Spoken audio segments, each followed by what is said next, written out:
አረንጓዴ አሻራ የኢትዮጵያውያን ባህል እየሆነ መጥቷል። ተቋማት በግልም በጋራም እየሆኑ አረንጓዴ አሻራቸውን እያኖሩ ነው። ዛሬ የቤተ መንግስት አስተዳደር የጠቅላይ ሚኒስትር ጽህፈት ቤት ሰራተኞችና እንደዚሁም ተጠሪ ተቋማት ሰራተኞች አረንጓዴ አሻራቸውን በዚህ በቆቃ የኃይል ማመንጫ እያካሄዱ ይገኛሉ።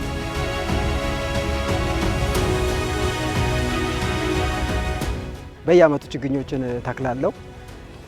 ከዚህ ቀደም በነበርኩበት ተቋም ውስጥም ችግኞችን ስተክል ቆያለሁ። በየአመቱ ግን በደስታ በጉጉት ይሄኛው ፕሮግራም ላይ እየተሳተፍኩ ነው ያለሁት። እንደ ቢሮ እመጣለሁ፣ ተክላለሁ፣ ግን እድሉን አላገኘሁም። ዘንድሮ ግን እድሉን አግኝቼ በመምጣቴ በጣም ደስ ብሎኛል። በዚህኛው አመት ላይ የሚበሉ ፍራፍሬዎች ላይ አብዛኛው አሁን እኔ እንዳውም ያስኩት ይሄ አቮካዶ ተክል ነው። ስለዚህ እዚህ ቤተ መንግስቱ ላይ አጠቃላይ እዚህ እርሻው ላይ እየተከልን ያለ ነው የሚበሉ ፍራፍሬዎች በዚህኛው ትኩረት አድርገን እየሰራን ያለ ነው።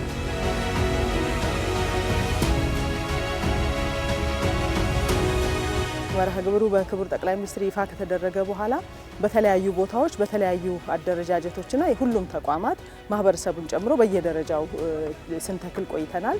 ተስፋ እንትከል በሚል መሪ ቃል የጠቅላይ ሚኒስትር ጽህፈት ቤት የቤተ መንግስት አስተዳደር የኮሙኒኬሽን ባለስልጣንና የኮሙኒኬሽን አገልግሎት ሰራተኞች ደግሞ ዛሬ በጋራ ሆነን እዚህ ከአዲስ አበባ ወጣ ብለን ቆቃ ላይ እየተከልን ነው የምንገኘው። ለአመታት በጋራ እንደዚህ ተክለናል። አንዳንዶቹ የተከልናቸው ችግኞች ዛሬ ላይ እያየን ነው የመጣ ነው። አቮካዶ፣ ፓፓዬ ፍሬ አፍርቶ እናያለን። አንዳንዶች አካባቢዎች ላይ ደግሞ ደን ሆኖ ምድረ በዳ የነበረው ወደ ደንነት ተቀይሮ እናየዋለን።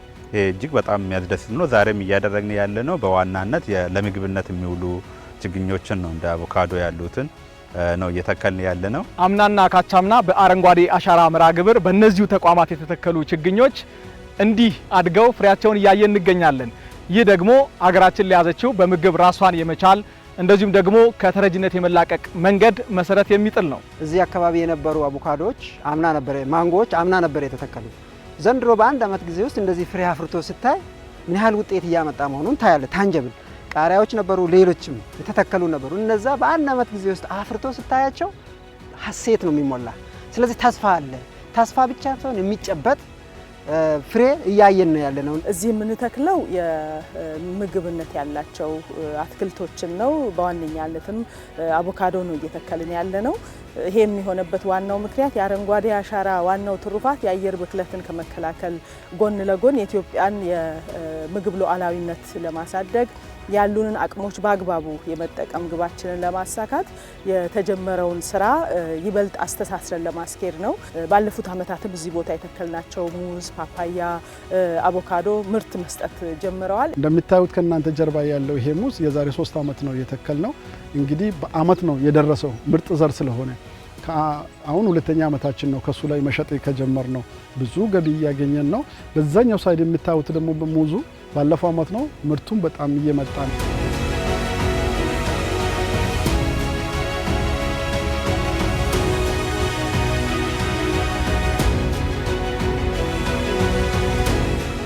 ኢትዮጵያውያን ለ8ኛ ጊዜ የአረንጓዴ አሻራ መርሃ ግብር እያካሄዱ ይገኛሉ።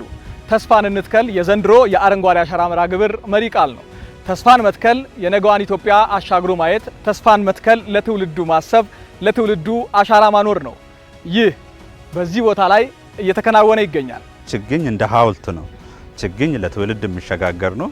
ሀገርን ከአደጋ ከድርቅ ከረሃብ የሚታደግ ሀገርን ዜጎች አንገታቸውን ቀና አድርጎ እንዲሄዱ የሚያደርግ ስራ ስለሆነ መልካም ነገርን የአረንጓዴ ሀገርን ለቀጣይ ትውልድ የመትከል የማድረስ የማስተላለፍ አይነት ተደርጎ የሚወሰድ ጉዳይ ነው። ዋናው ግቡ ግን የኢትዮጵያን ተስፋ የመትከል አረንጓዴ አሻራ መርሃ ግብርን የማሳካት የአረንጓዴ አሻራ መርሃ ግብራችን የምግብነትንም የምግብ ሉዓላዊነት የማረጋገጥ በሌላ በኩል የኤክስፖርት አቅማችንን የመጨመር የሀገር ውስጥ የምርታማነት መጠንን የመጨመር ብሎም ደግሞ ኢትዮጵያን አረንጓዴ ማልበስና የአየር ብክለት ለውጥን ለመታደግና ለመቀነስ ትክክለኛና ተጨባጭ እርምጃ ሆኖ ያገኘነው ነው። ለዚህ ደግሞ ሁላችንም በተከታታይ እየተሳተፍን ነው የምንገኘው።